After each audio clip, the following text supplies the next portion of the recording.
राधे जय जय श्री राधे जय जय श्री राधे। आइए मन को कथा पर लेकर के चले।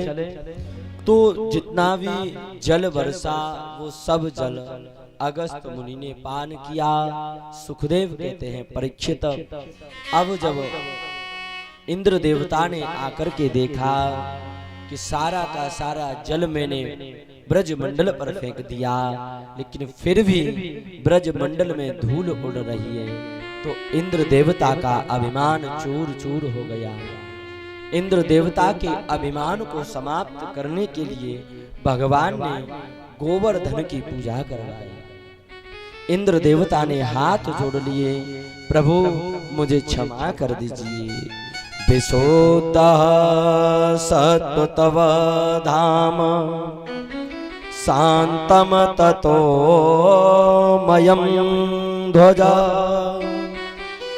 मायामहोमयं गुणाव संप्रवाहे च विद्यते। इंद्र देवता ने प्रार्थना करी, प्रभु मुझे क्षमा कीजिए। त्वमेव माता च पिता त्वमेव बंधु च सखा। और इंद्र देवता का यहाँ पर भगवान ने क्षमा नहीं किया। इंद्र देवता को भगवान एक बात पूछते हैं, इंद्र देवता तुमने मेरे ब्रजवासियों को परेशान किया, तुम्हारी वजह से मेरे ब्रजवासी अपने ब्रज मंडल से दूर हुए और अधिक वर्षा हुई ब्रज मंडल पर। इंद्र देवता से यहाँ भगवान नाराज हुए, तो इंद्र देवता ने सुरभि गैया को बुला करके भगवान का सुंदर दूध से अभिषेक किया और भगवान प्रसन्न हुए। क्यों? क्योंकि भगवान तो बड़ा दयालु है। अहो वकीयम स्तन काल कूटः जिन्धा सयापय ददाप्य साध्वी लेभे गतिम कंबा दयालु शरणं ब्रजे। भगवान के जैसा दयालु और कौन हो सकता है। इस प्रकार सुखदेव कहते हैं परीक्षित, भगवान ने यहाँ पर श्री गिरिराज धरण की पूजा करवाई। उसके बाद भगवान सुखदेव जी और परीक्षित से कहते हैं, परीक्षित एक बार यशोदा मैया अपने आंगन में बैठी है और भगवान की 3 प्रकार की भक्ति कर रही है। एकदा गृहदासीसो यशोदानंदन गेहिने कर्मांतर नियुक्तासो निर्मंथनं स्वयं दधे यानि यानि ह गीतानि तदवाल चरितानि च दधी निर्मंथन काले स्मरन्ति तान्यगायतः। एक बार यशोदा मैया आंगन में बैठ करके भगवान के लिए माखन बिलोह रही, और माखन बिलोहते समय बंधुओं 3 प्रकार की भक्ति कर रही है, मनसः वाचा और कर्मणा। भगवान की 3 प्रकार की भक्ति होती है। एक भक्ति होती है मनसः, और दूसरी वाचा और तीसरी कर्मणा। यशोदा मैया एक ही समय में तीनों भक्तियों को कर रही है। मन से भगवान को याद कर रही है तो ये मनसः भक्ति हो गई। अगर आप मन से भगवान को याद कर रही हैं तो वो भक्ति मनसा भक्ति कहलाती है। तो यशोदा मैया सोच रही है, मेरा लाला जग करके आवेगा माखन मांगेगा। मनसः वाचा, दूसरी भक्ति होती है वाचा। मैया भगवान बाल कृष्ण लाल के लिए मीठे मीठे भजन गा रही है। और तीसरी भक्ति कर्म। यशोदा मैया तीसरी भक्ति कर्मणा भक्ति कर रही है। बैठे बैठे हाथों से कर्म करके भगवान के लिए माखन बिलोह रही है। बंधुओं, एक समय में तीन तीन प्रकार की भक्ति भगवान की जा सकती है, किंतु दुर्भाग्य ये होता है कि संसार के लोग एक समय में एक प्रकार की भी भक्ति नहीं करते। यशोदा मैया जब माखन बिलोह रही है तो भगवान बाल कृष्ण लाल यशोदा मैया के पास आ गए। दौड़े दौड़े आए, मैया मैया यानी यानी गीतानी तद बाल चरितानि च तदि निर्मंथन काले स्मरन्ति तान्य गायत। भगवान आए, मैया मैया माखन चाहिए माखन। यशोदा मैया बोली, लाला अब सद माखन निकसो नहीं, और अगर ज्यादा ही माखन की भूख लगी है तो पुरानो माखन रखो है, बाय खाई लियो। भगवान बोले, न न मैया हमको तो माखन चाहिए, अबई चाहिए और सद माखन चाहिए। मैया बोली, लाला सद माखन निकसबे में नेक समय लगेगो। अब मैया ने विचार किया, बालक है और बालक जब हट कर जाए तो बात पूरी करनी पड़ती है। भगवान बोले, मैया माखन चाहिए, अबई चाहिए और सद चाहिए। तो मैया ने विचार किया कि लाला का मन भ्रमित कर दूंगी तो माखन को भूल जाएगा। तो मैया बोली, लाला माखन तो तोय दे दूंगी, ने को ऊपर की ओर देखियो वो कहा है। और जैसे ही बाल कृष्ण लाल ने ऊपर की ओर देखो तो ऊपर चंदा मामा विराजमान। अब माखन भूल गए, अब तो चंदा मामा मांगवे लग गए। चंद्र खिलौना ले होरी मैया, चंद्र खिलौना ले हो। अब माखन वाखन भूल गए, मैया चंदा मामा चाहिए, अबई चाहिए, जायखन चाहिए।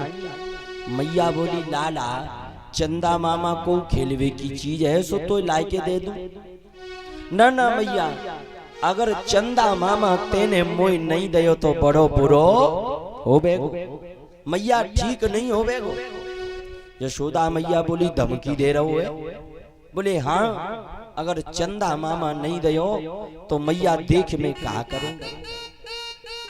और सुखदेव कहते हैं, परीक्षित आज वो कृष्ण आंगन में खड़ा होकर के और यशोदा मैया को तीन प्रकार की धमकी दे रहा है। मैया चंदा मामा नहीं दिया तो देख मैं क्या करूंगा। छोटे से कन्हैया तीन प्रकार की धमकी मैया को दे रही है। कहते हैं, पहली धमकी कौन सी दे रही है? मैया चंदा मामा नहीं दिया तो देख मैं क्या करूंगा। चंद्र खिलौना ले होरी मैया, चंद्र खिलौना ले हो। सुरभि को पय पान न करी हो, चंद्र खिलौना ले। मैया अगर चंदा मामा नहीं दयो तो तू रोज मोई कहा सुरभि गैया को दूध पियाई देती है, सुरभि को पय पान न करे हो। बस सुरभि गैया को दूध नहीं पिएंगे। यशोदा मैया बोली, लाला पैसों तू 1.5 हड्डी को हे रहे हो, मैं तो दूध पियाए के नेक मोटो करीबो चाहूं। अगर तू दूध नहीं पिएगो तो दाऊ दादा दूध पियाए देंगी, पर तोय चंदा मामा नहीं देंगे। सुखदेव कहते हैं, भगवान विचार करने लगे, पहली धमकी हमारी बिल्कुल खाली चली गई और मैया को फर्क ही ना पड़ रहे हो, और मैया चंदा मामा देवी को राजी नहीं है। अब दूसरी धमकी दे रहे हैं, मैया देख अब की बार चंदा नहीं दयो तो अब की बार बहुत ही ज्यादा बुरो होवे। कहा करेगो? चंद्र खिलौना ले होरी मैया, चंद्र खिलौना ले हो, सुरभि को पय पान न करी हो, और बेणी शीश न गुथई हो। भगवान तीसरी धमकी बड़ी प्यारी धमकी दे रहा है। और धमकी कौन सी दे रहा है भगवान? मैया अब चंदा मामा नहीं दिया तो पूरे ब्रजमंडल में ब्रजवासियों की पंचायत जुड़वा लेंगे, और भरी पंचायत के बीच में हम ठाड़े है जावेंगे, और पंचायत के बीच में ब्रजवासियों से कह देंगे, भैया ब्रजवासियों हम तो अकेले नंद बाबा के लाला हैं और यशोदा मैया के लाला नहीं है। और ऐसा कहा तो मैया को लाला की वाणी पर तुतलाती हुई आवाज पर दया आ गई, और मैया कहती है, लाला चंदा मामा तो नहीं, तू कहे तो त्यो ब्याह करवाए दो। तो अब बालहट, त्रियाहट, राजहट और योगी हट, बंधुओं ये 4 हट ऐसी होती हैं कि ये पूरी करनी पड़ती है। बालहट, बालक जिद कर जाए तो वो जिद पूरी करनी पड़ती है। तो बाल कृष्ण लाल यहाँ जिद कर रहे हैं। राजहट, अगर राजा जिद कर जाए तो राजा की बात माननी पड़ती है। और योगी हट, यदि कोई साधु हट कर जाए तो साधु की बात माननी पड़ती है। योगी तो महाराज बड़ी विचित्र होते हैं, न जाने कब भगवान से मिला देवे और न जाने कब संसार को छुड़वा देवे। साधु खड़ा बाजार में लिए लुकाटी हाथ, और जो घर फूके आपना तो चलो हमारे साथ, ये साधु का स्वभाव है। और त्रिया हट, बस अब जा हट पे हम कछु कहेंगे नहीं, ये परम हट है। तो जब बाल कृष्ण लाल जिद करने लगे तो मैया बोली, लाला तो इस चंदा मामा तो नहीं, तू कहे तो त्यो ब्याह करवाए दो। और अब चंदा मामा भूल गए, मैया ब्याह करवा दे, अब तो ब्याह करवा। अच्छा कैसी बहू चाहिए? तो बाल कृष्ण लाल कहते, मैया ऐसी बहू लिया जब बहुए चरावे पिताई चले जाए। देखो भैया, संसार को नचाने वाला, संसार को माया में लिपटाने वाला कैसी कैसी लीलाएं कर रहा है। भक्तों के बस में होकर के माधव अपनी प्रभुता को भूल करके मैया के साथ लीला कर रहा है। जरा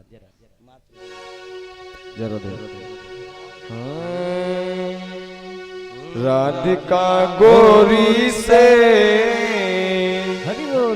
बिरज से और मैया कराए दे मेरो प्यार। राधिका गोरी से और ब्रज की छोरी से ओ मैया करा दे मेरो प्यार। राधिका गोरी से ब्रज की छोरी से मैया कराए दे मेरो प्यार। राधिका गोरी से ब्रज की छोरी से मैया करा दे मेरो प्यार। उम्र तेरी छोटी है, नजर तेरी खोटी है, कैसे करा दो तेरा प्यार। उम्र तेरी छोटी है, नजर तेरी खोटी है, कैसे करा दूं तेरा ब्याह।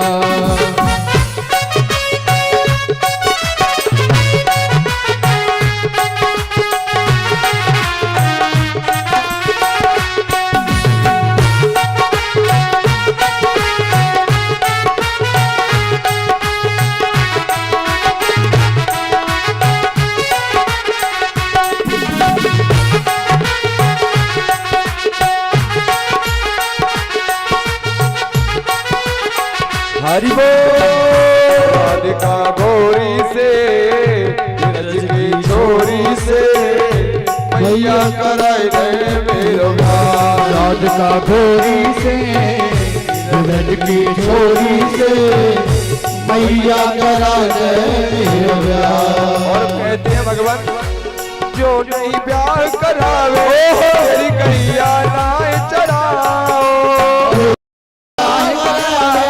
तेरी गैया नाय चढ़ाऊं। आज के बाद मेरी मैया तेरी डेली पर ना आओ, आज के बाद मेरी मैया तेरी डेली पर ना आऊं। आएगा रे बजा अब जीत हार का। राधिका गोरी से ब्रज की जोरी से मैया करा दे मेरा ब्याह।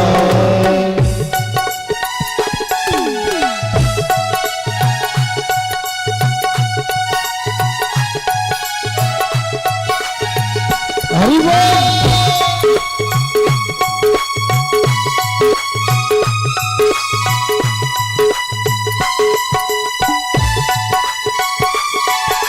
हरि बोल।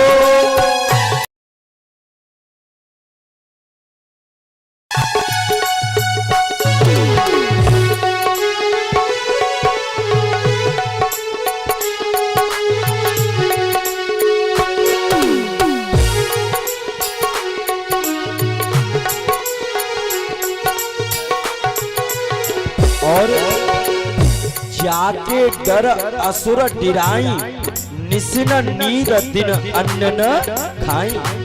जिस परमात्मा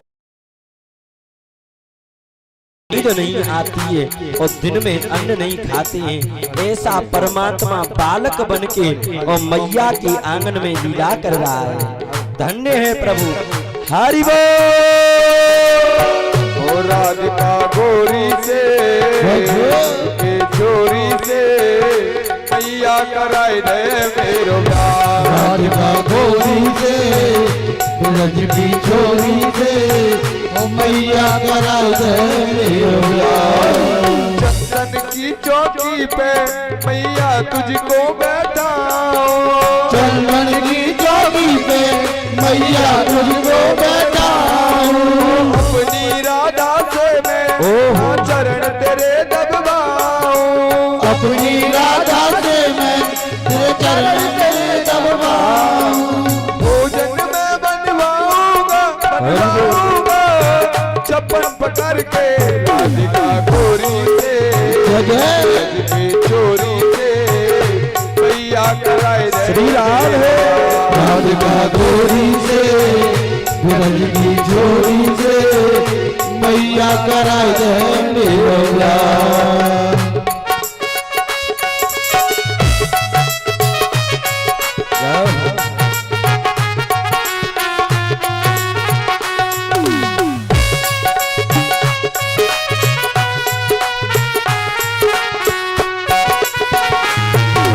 बात है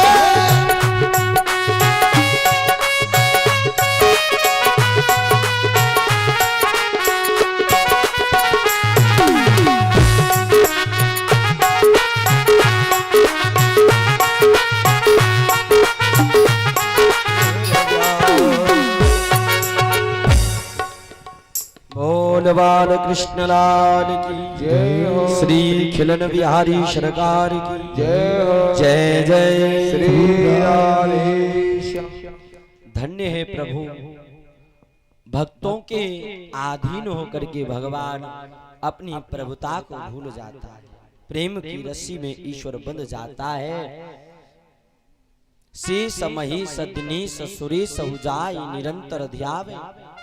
जिसको महादेव बाबा अपनी समाधि लगा के ढूंढते हैं, जिसको ब्राह्मण अपने यज्ञ में ढूंढ रही हैं, जिसको गोपियां ब्रज मंडल में ढूंढ रही हैं, जिसको भक्त अपने आंसुओं में ढूंढ रहे हैं, और वो श्री हरि प्रेम के बस होकर के मैया की भक्ति के बस में होकर के मैया के साथ लीला कर रहा है।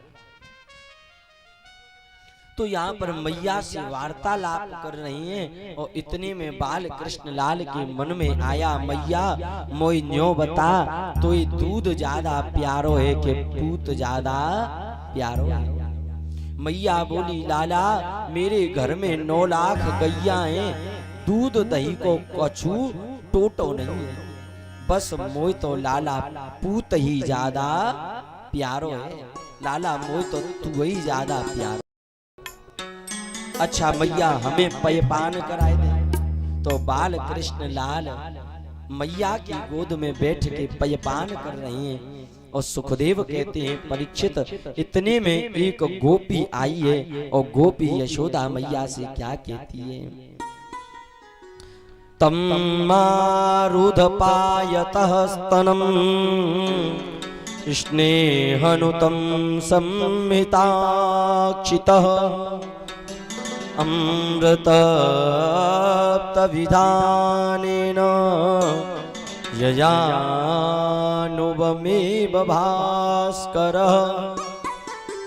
गोपी दौड़ी दौड़ी आई, अरे यशोदा मैया, अरे यशोदा मैया, तुम यहाँ पर अपने लाला को गोद में बैठ करके दूध पिला रही हो और वहां जो चूल्हे पर दूध रख करके आई हो वो दूध उफन गया। मैया ने सुना कि जैसे ही दूध उफन गया तो लाला को उठाया, धम्मसीना धरती पे धर के दूध को बचाने के लिए दौड़ पड़ी। बाल कृष्ण लाल विचार करने लगे, हवाल तो बड़ी कह रही थी कि मोय तो पूत ही प्यारो है और नेक जाको दूध उफन गयो तो मोय यहाँ छोड़ के दूध है बचाए भी दौड़ी है। परीक्षित ने पूछा प्रभु एक बात बताओ, ये दूध उसी समय क्यों उफना? दूध आगे भी उफन सकता था, पीछे भी उफन सकता था, लेकिन उसी समय दूध क्यों उफना? सुखदेव कहते हैं परीक्षित वो दूध विचार करने लगा कि बाल कृष्ण लाल मैया यशोदा की गोद में बैठ करके दूध पी रही है और भगवान का अब पेट भर गया है मैया का दूध पीने से, और जब भगवान का पेट भर गया तो भगवान हमें पिएंगे नहीं और हम भगवान के काम में नहीं आ पाएंगे। तो दूध ने विचार किया कि जब हम भगवान के काम में नहीं आ पावेंगे तो ऐसा जीवन किस काम का? अरे हम अपने प्राणों को इस अग्नि में त्याग देंगे और अपने प्राणांत कर लेंगे। इसलिए वो दूध विचार कर रहा है कि भगवान मुझे पिएंगे नहीं तो ऐसा जीवन मुझे नहीं चाहिए। तो वो दूध अग्नि में कूद के अपने प्राण त्याग रहा है।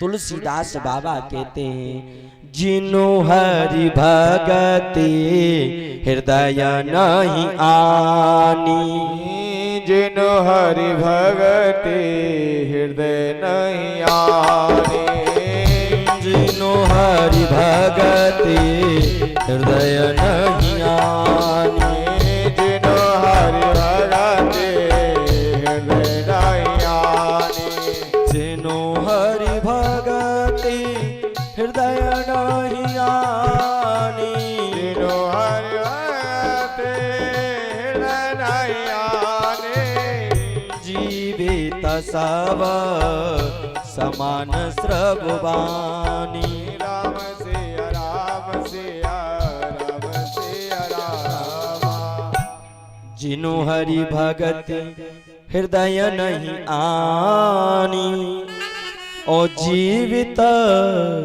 सब समान स्रववाणी। तुलसीदास बाबा कहते हैं जिन लोगों के हृदय में भगवान की भक्ति नहीं आती है बंधुओं, वो लोग जीवित सब समान स्रवो वाणी, वो लोग जीते जी मुर्दे के समान होते हैं। ऐसा मैं नहीं कह रहा, ऐसा बाबा लिख करके गए।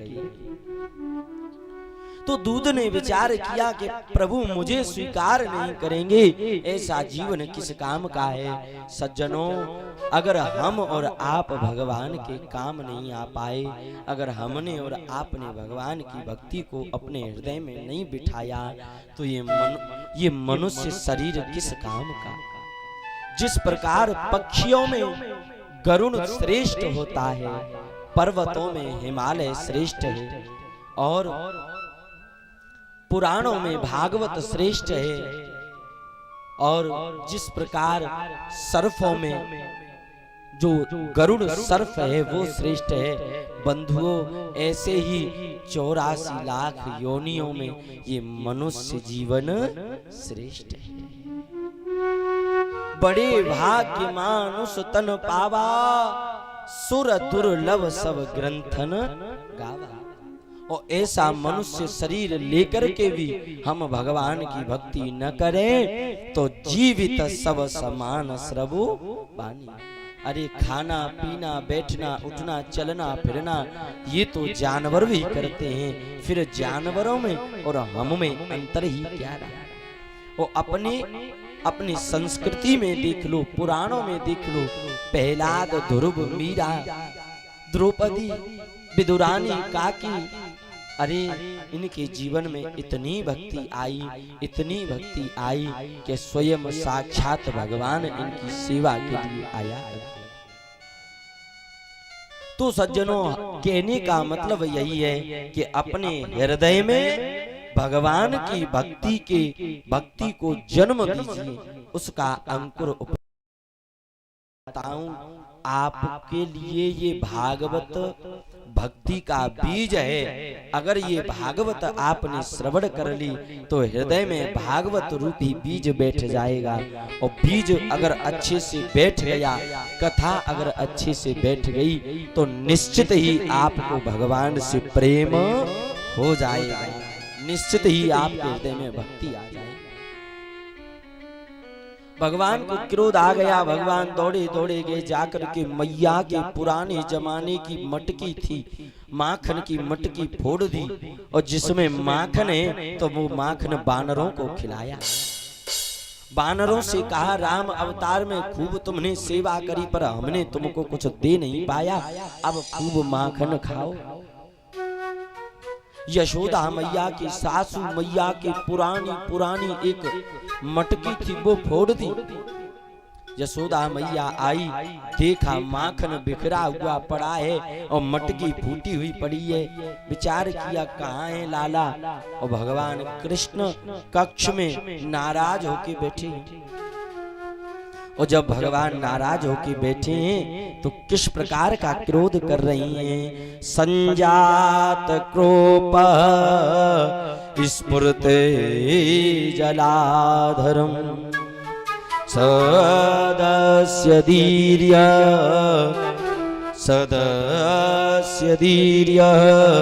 दधिदान्वितः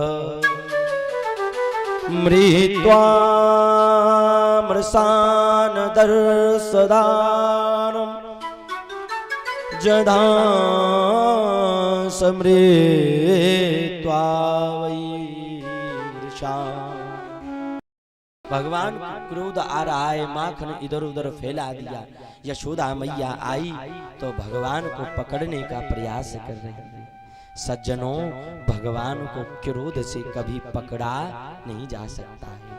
अभी मैया के हृदय में क्रोध है तो भगवान दूर हैं, और जब मैया के हृदय का क्रोध शांत हो गया, अरे लाला मैं थक गई, अब तो पकड़ में आ जा, तो अब भगवान पकड़ में आ गए। जब तक क्रोध काम क्रोध ये होंगे तब तक ईश्वर पकड़ में आने वाला नहीं है, और जब ये निकल जाएंगे तो हाथ उठा के द्रौपदी की तरह कह देंगे कि प्रभु अब तो थक गई, लाज बचा लो, तो माधव पकड़ में आ जाएंगे। भगवान पकड़ में आ गए तो यशोदा मैया आज त्रैलोक को बांध रही है। संसार को चलाने वाले को यशोदा उखल से बांध रही। सज्जनों, भगवान को बांधना कोई साधारण खेल है? भगवान को कोई नहीं बांध सकता। क्यों? बिनु पग चले सुने बिनु काना, कर बिनु कर्म करे विधि नाना। वो तो एक ऐसा ब्रह्म है जिसके हाथ न हो तब भी वो कर्म करता है, जिसके पैर न हो तब भी वो चलता है। तो ऐसे ब्रह्म को बांधना बड़ा कोई साधारण बात है? लेकिन यशोदा मैया बांधना चाहती है और भगवान को उखल से बांधा तो जैसे ही बांधना चाहा रस्सी 2 अंगुल छोटी पड़ गई और रस्सी जोड़ी तो फिर रस्सी 2 अंगुल छोटी पड़ गई और जोड़ी रस्सी 2 अंगुल छोटी पड़ गई। मैया विचार कर रही है इतनों सो लाला और इतनी बड़ी रस्सी ये कैसे छोटी पड़ रही है। क्यों? क्योंकि मैया इस समय क्रोध में है और जब तक क्रोध में है मैया तब तक भगवान को बांध नहीं सकती। और भगवान का मैया का जब क्रोध शांत हुआ भगवान का प्रेम मैया के प्रति आया तो भगवान उखल से बंध गए, रस्सी में बंध गए, भगवान बंध गए। भूमि परत भा डावर पानी जनु जीव ही माया लिपटानी। जिसकी माया जीव को लपेट लपेट के बांध लेती है और वो खुद बंध गया। सज्जनों, प्रेम के कारण, भाव के कारण, प्रभुता के कारण भगवान बंध भी जाता है। क्यों? प्रबल प्रेम के पाले पढ़कर प्रभु को नियम बदलते देखा और अपना मान टले टल जाए पर भक्त का मान न टलते देखा। भक्तों के सामने माधव हार मान जाता है, यशोदा के सामने आज वो कृष्ण, आज वो सबको बांधने वाला यशोदा के सामने उस उखल से बंध गया। सज्जनों, ये उखल क्या है, ये रस्सी क्या है? ये उखल कुछ और नहीं, हमारी और आपकी भक्ति ही उखल है और प्रेम ही रस्सी है। अगर भगवान को बांधना चाहते हो तो भक्ति रूपी उखल से और प्रेम रूपी रस्सी से भगवान को बांध दो, भगवान बंध जाएगा। ईश्वर सबसे ऊंची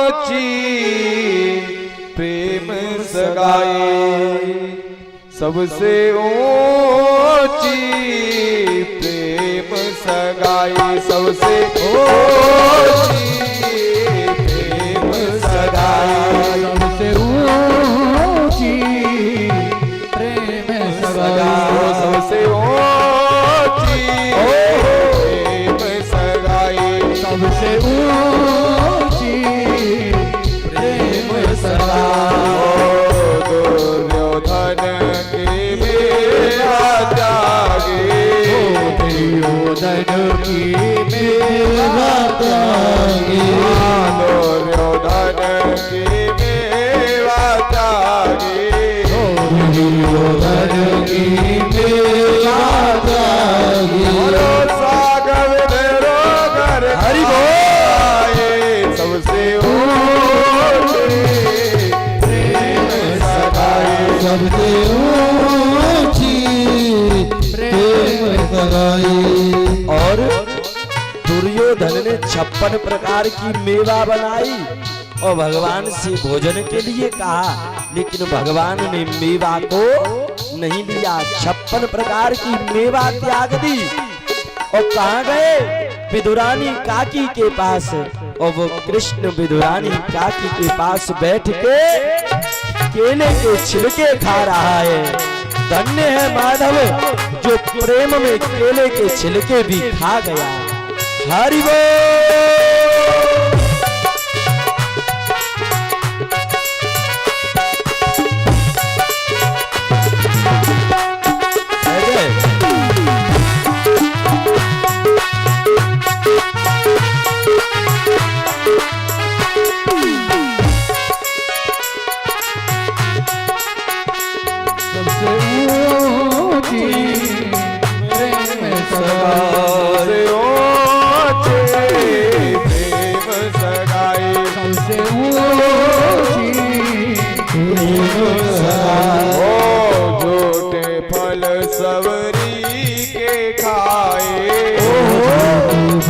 सबरी के खाए, झूठे फल सबरी के खाए, झूठी भर सबरी और खाए, बहुविधि स्वाद बताए, सबसे ऊंचे सबसे ऊंची प्रेम सगाई। हरि बोल।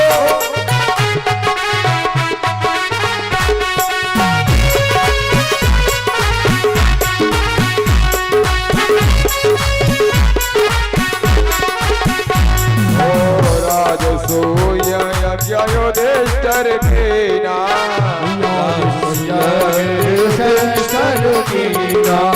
राजसूय यज्ञ युधिष्ठिर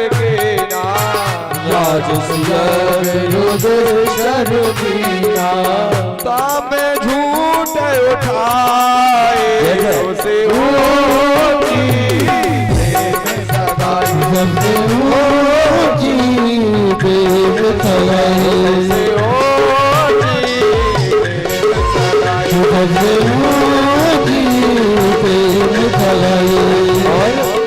पांडवों ने राजसूय यज्ञ किया और उस राजसूय यज्ञ में किसी ने कोई सेवा ली और किसी ने कोई सेवा ली, और स्वयं भगवान ने ब्राह्मणों की संतों की झुटन पत्तलों को उठाया। भगवान इतने झुक गए कि भगवान उस यज्ञ में पत्तलों को उठा रही है। धन्य है माधव की प्रभुता। हरि बोल।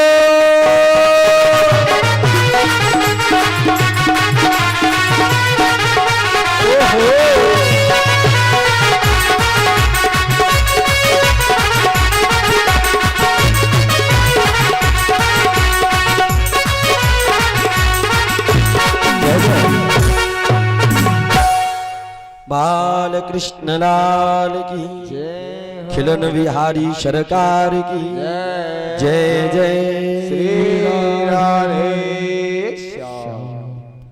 तो भगवान बंध गए, और भगवान जब उखल में बंध गए तो सवेरे से शाम है गई, यशोदा मैया ने माधव को खोला नहीं, और गोपियों ने भगवान से पूछा, लाला आज ऐसो कहा कर दियो, सो मैया ने उखल से बांध दी।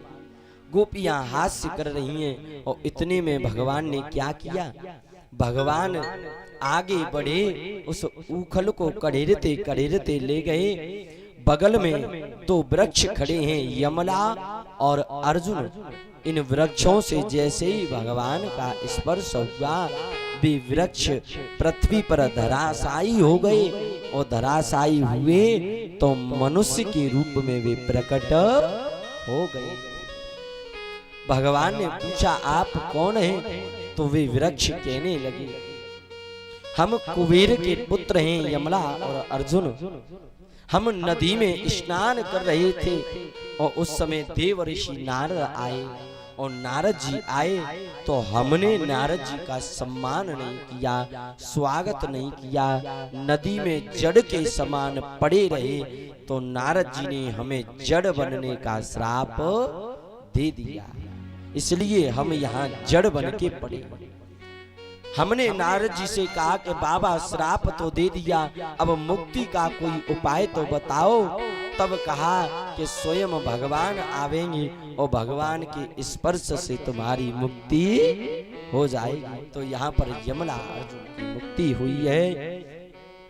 न चांतरम बहिर्यस्य न पूर्वम नापि चापरम पूर्वापरम बहिर्यास्य जगतो हि जगस्य च। तो मैया को पता पड़ा, मैया दौड़ी दौड़ी आई, ओहो लाला ने उखल गिरा लिया। मैया ने लाला के उखल से खोल दिया और लाला को अंक में लगा दिया। भगवान यहाँ पर सुंदर लीला को प्रारब्धन देते हैं, और सुखदेव कहते हैं, परीक्षित अब ब्रज मंडल में एक अघासुर नाम का राक्षस आया, वो भगवान को मारने के लिए आया।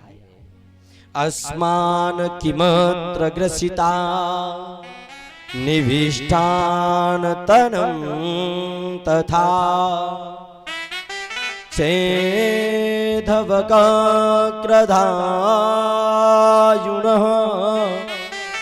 बदः विमध्यपन्मृदा।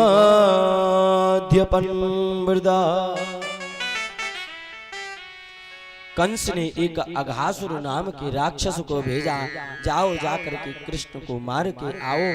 संजनो वो अघासुर अजगर के रूप में आया और मथुरा वाले मार्ग पे अपना बड़ा सा मुंह खोल करके बैठ गया और सोच रहा है कि ब्रजवासी आवेंगे और मेरे मुंह में प्रवेश कर जाएंगे और मैं ब्रजवासियों को समाप्त कर दूंगा।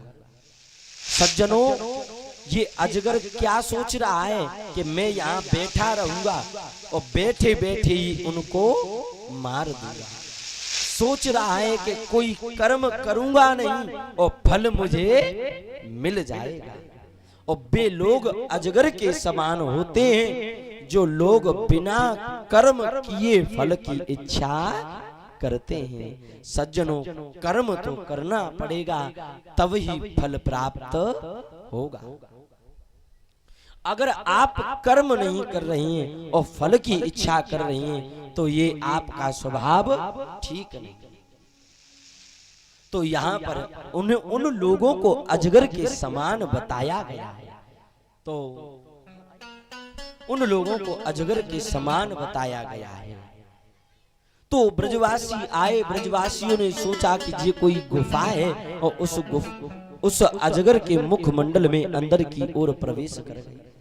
और जैसे ही प्रवेश किए विचार कर रहे हैं कोई गुफा है, लेकिन सवरे ब्रजवासी अंदर गए तो अजगर ने मुख बंद कर लिया। और मुख बंद कर लिया तो ब्रजवासी घबरा गए। लाला रक्षा करे लाला, हम तो जाए गुफा समझ रहे, जी तो गुफा है लाला, रक्षा करे। तो वहां पर भगवान ने अजगर के मुखार मंडल में जोर से हाथ का प्रहार किया। अजगर के भगवान ने मुख को चीर दिया, ब्रजवासियों की रक्षा करी। बोल बाल कृष्ण लाल की जय हो। जय जय श्री राधे श्याम। हो वृंदावन का दूर है, सब तेरी नजर का कसूर है। और राधे राधे बोल श्याम आएंगे, आएंगे श्याम आएंगे।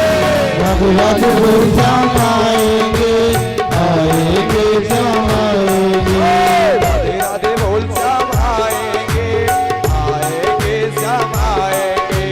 राधे राधे बोल श्याम आएंगे, आएंगे श्याम आएंगे। ओ वृंदावन का दूर है, वृंदावन का दूर है, वृंदावन का दूर है, वृंदावन का दूर है। सब तेरी नजर का कसूर है। राधे बोल श्याम आएंगे, आएंगे सब आएंगे। राधे राधे बोल श्याम आएंगे, हरि बोल आएंगे श्याम आएंगे। जय जय हरि बोल। बड़े भाव से गाइए।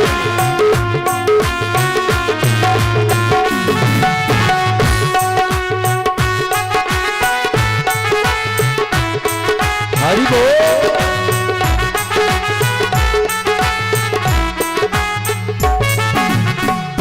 बोल बाल कृष्ण लाल की जय हो। श्री खिलन बिहारी सरकार की जय हो। जय जय श्री राधे श्याम। अब यहाँ पर सुखदेव जी महाराज राजा परीक्षित को श्रवण करा रहे हैं। परीक्षित, भगवान या तो ज्ञान से मिल जाता है या फिर भगवान प्रेम से मिल जाता है। सज्जनों, दो मार्ग हैं, एक ज्ञान मार्ग है और एक प्रेम मार्ग है। इन दोनों मार्गों में अंतर है। ज्ञान मार्ग है ये थोड़ा कठिन मार्ग है और जो प्रेम मार्ग है ये मार्ग सरल मार्ग है। 4 आश्रम होते हैं, तो यहाँ पर भगवान कौन से आश्रम में रहने वालों को भगवान मिलता है? एक आश्रम होता है परीक्षित गृहस्थ आश्रम। बोले भगवान गृहस्थ आश्रमों में रहने वाले को मिलता तो सब लोग गृहस्थ में रह रही हैं, भगवान सबको मिल जाता। तो परीक्षित ने कहा भगवान किसे मिलता है? परीक्षित ने कहा शायद भगवान सन्यास मार्ग में रहने वालों को मिल जाता है। सुखदेव कहते हैं परीक्षित, संसार में लोग सन्यासी भी होते हैं, लेकिन ऐसा तो नहीं है कि भगवान सब सन्यासियों को मिल गए। तो परीक्षित ने कहा शायद भगवान संसार में वानप्रस्थ आश्रम में रहने वालों को मिलता है। सज्जनों, ये वानप्रस्थ आश्रम क्या है? जो जन्म से ही जंगल में रहने लग जाएं, वो वानप्रस्थ आश्रम के कहलाते हैं।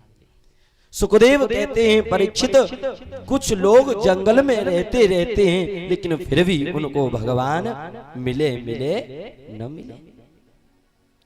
परीक्षित ने कहा शायद भगवान ब्रह्मचर्य आश्रम में रहने वालों को मिल जाता होगा। तो यहाँ पर सुखदेव ने कहा परीक्षित, संसार में कुछ लोग नपुंसक भी होते हैं, वो आजीवन ब्रह्मचारी होते हैं, लेकिन फिर भी भगवान उनको मिले न मिले। बोले भगवान को प्राप्त करने का बड़ा सरल साधन है।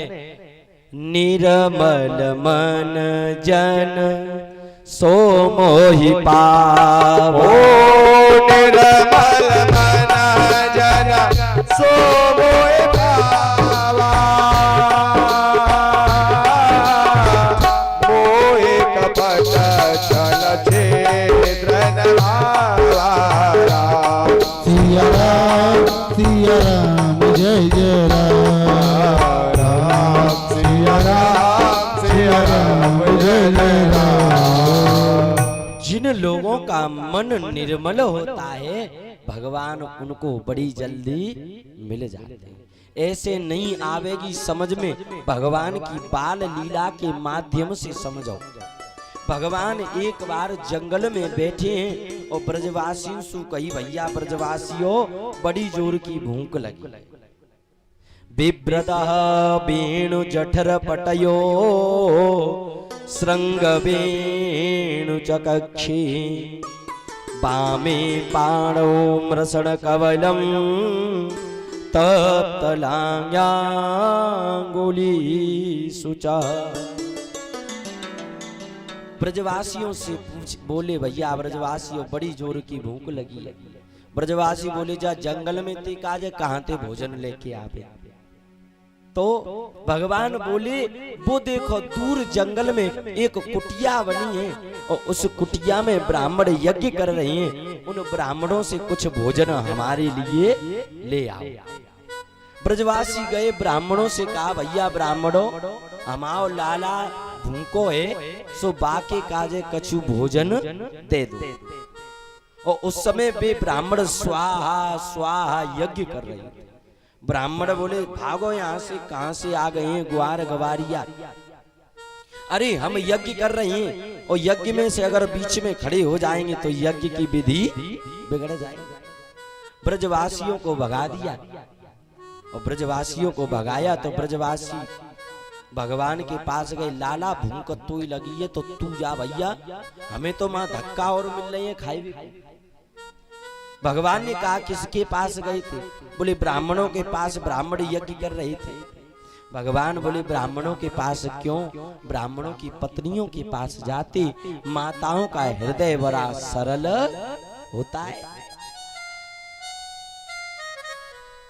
तो अब की बार ब्रजवासी ब्राह्मणों की पत्नियों के पास गए और उन पत्नियों से कहा देवियों कन्हैया जंगल में आए हैं और उनको बड़ी जोर की भूख लगी है। ओहो, ब्राह्मणों की पत्नियां बोली अरे कन्हैया भूखे हैं, अभी रुको, ब्रजवासियों भोजन बनाती। और ब्रजवासियों के लिए, कन्हैया के लिए ब्राह्मणों की पत्नियों ने भोजन बना करके तैयार किया और कहा बताओ हम स्वयं चल के भोजन करावे कि फिर आप ले जाओगे? ब्रजवासी बोले जैसी आपकी इच्छा हो। तो ब्राह्मणों की पत्नियां खुद गईं और जाकर के कृष्ण को गोद में बिठा लिया, और कृष्ण को गोद में बिठा करके ब्राह्मणों की पत्नियां भगवान को भोजन खिला रही हैं। सुखदेव कहते हैं परीक्षित जरा दृष्टि डाल के देखो, एक तरफ तो वो ब्राह्मण यज्ञ में स्वाहा स्वाहा स्वाहा कर रहे हैं, और एक तरफ उन ब्राह्मणों की पत्नियां उसी भगवान को अपनी गोद में बिठा करके भोजन करा रही हैं। प्रेम सो प्रकट होए में जाना, हरि व्यापक सर्वत्र समान। तो यहाँ पर सुखदेव जी से परीक्षित वार्तालाप कर रही हैं। नैवेद्य पुरतो मह्यो गृहीय चक्षुषो मया। बोले भगवान कितना दयालु है। भगवान जो लोग प्रेमी होते हैं उनको ईश्वर बड़ी जल्दी प्राप्त हो जाता है। ऐसा नहीं है कि भगवान ज्ञानियों को नहीं मिलता है, भगवान ज्ञानियों को मिलता है, लेकिन बंदे के ऊपर ईश्वर बड़ी जल्दी रीझ जाता है। तो यहाँ पर भगवान के इस कथा को श्रवण कराने के बाद कालिया नाग की कथा को श्रवण करा रहे हैं। सुखदेव कहते हैं परीक्षित ब्रज मंडल में यमुना मैया कल्प निनाद करती हुई बह रही हैं। रमण रेत लेट्यो नहीं क्यों न यमुना पान। और यमुना मैया के अंदर एक कालिया नाग आ गया है, और वो कालिया नाग यमुना में लीला है। तमगो रजः छुरतः कुंतलद्हार्पः प्रसूत विचिरणमाय चारुणहासय। भगवान यमुना जी में कालिया नाग का उद्धार करना चाहते हैं। और तो और बंधुओं, यहाँ पर सुखदेव बड़ी सुंदर कथा सुना रही हैं। सुखदेव कहते हैं यमुना मैया की तो लीला बड़ी परम और बड़ी विचित्र है। कैसी है? बोले एक बार यशोदा मैया उसी यमुना जी में दीप दान कर रही हैं, दीपक जलाती हैं, और दीपकों को जला करके यमुना जी में बहाती हैं। और कन्हैया उन दीपकों को उठा करके किनारे रखते जाते हैं। मैया बोली लाला न्यो बता तू ऐसे काकुल जी दीपक ने किनारे लगावे वो। तो यहाँ पर भगवान बड़ी सुंदर बात कहते हैं, मैया मैं तो उन्हीं दीपकों को किनारे लगा दूंगा जो दीपक मेरे सामने आ जाएंगे। और मैया जो दीपक मेरे सामने नहीं आवेंगे मैं उनको किनारे नहीं लगाऊंगा। कहने का मतलब है भैया ये पूरा संसार यमुना है, और इस पूरे संसार में हम और आप दीपक की तरह टिमटिमा रहे हैं। जब तक हम और आप भगवान के सामने नहीं आवेंगे तब तक भगवान हमें किनारे नहीं लगावेगा। और जैसे ही भगवान के सामने आ जाएंगे तो भगवान हमें किनारे लगा देगा। सन्मुख होए जीव मोहे जब ही।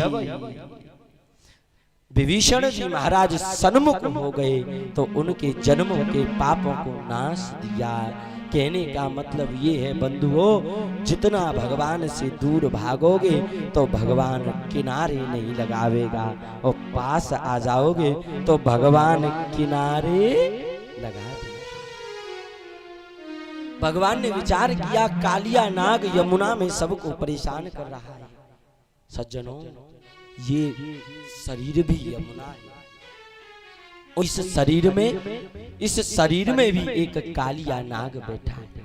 और ये कालिया नाग कौन है? बुराई रूपी कालिया नाग।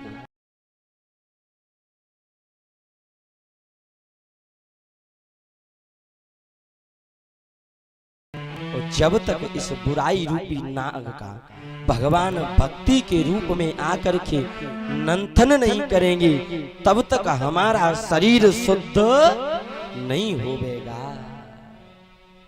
कहने का मतलब है शरीर यमुना है, इसमें कालिया नाग बुराई के रूप में बैठा है, और जब भगवान की भक्ति हमारे शरीर में आ जाएगी तो ये भक्ति शरीर में आकर के बुराई का मंथन करेगी। बुराई का मंथन करने के बाद कालिया नाग बुराई को बाहर निकाल देगी और शरीर रूपी यमुना को स्वच्छ कर देगी। ऐसा सुंदर शरीर होगा। भगवान काली देह पर खेलने गए और खेल गेंद के बहाने माधव आज यमुना जी के अंदर कूद गए, और यमुना जी के अंदर जैसे ही भगवान कूदे, कालिया नाग के चरण पर जोर से कालिया नाग तिल मिला के खड़ा हो गया, विष निकालने लगा, अग्नि निकालने लगा। लेकिन भैया, जिसने विष को अग्नि को बनाया है उसके ऊपर ये क्या प्रभाव करे।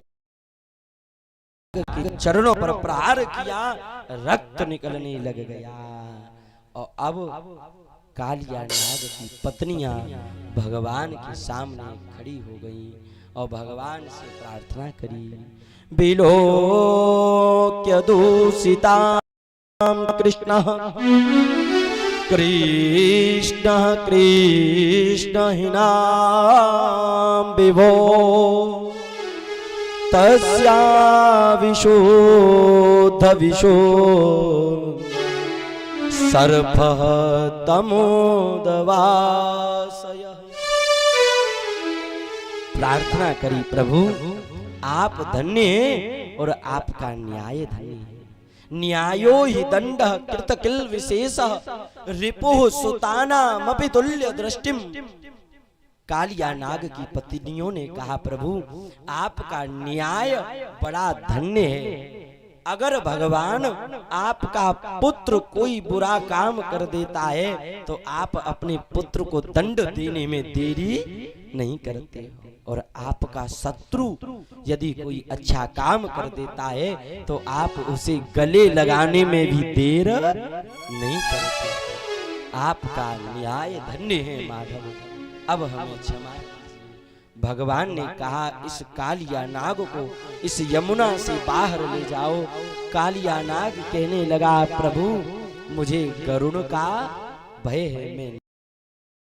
भगवान ने कहा, अरे कालिया नाग, जिसके माथे पे मेरे चरण रख जाएं, फिर सृष्टि में उस आदमी को किसी का भी भय नहीं रहता है।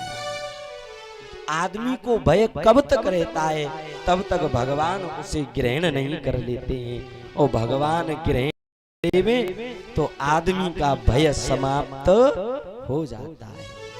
कालिया नाग के भगवान शीश पर छलांग लगा करके चढ़ गए। तांडव गति मुंडन पर निरतत बनवारी, निरतत बनवारी। भगवान आज ऐसे नाच रही हैं जैसे महादेव बाबा अपना तांडव करते हैं, ऐसे बाल कृष्णलाल कालिया नाग के ऊपर नाच रहे हैं। और उसका मंथन किया और कालिया नाग को रमणक द्वीप में भेज दिया। की जय हो, खिलन विहारी सरकार की जय हो, जय जय श्री राधे। सज्जनों, ये कालिया नाग कौन है? ये कालिया नाग पूर्व जन्म में कौन था? सुखदेव इसके पूर्व जन्म की कथा सुनाते हैं। सुखदेव कहते हैं, परीक्षित, ये कालिया नाग पूर्व जन्म में वेदशिरा नाम का संत था। वेदशिरा नाम का संत था ये कालिया नाग। और एक पर्वत था जिस पर्वत का नाम है विंध्य पर्वत, और वेदशिरा ऋषि उस विंध्य पर्वत पर बैठ के तपस्या कर रहे थे। और जब तपस्या कर रही तो उसी पर्वत पे एक ऋषि आए जिनका नाम था अश्वश्रा ऋषि। और अश्वश्रा ऋषि आए, विचार किया मैं इस विंध्य पर्वत पे तपस्या करूंगा। तो वहां पर वेदशिरा ऋषि ने कहा, अश्वश्रा ऋषि इस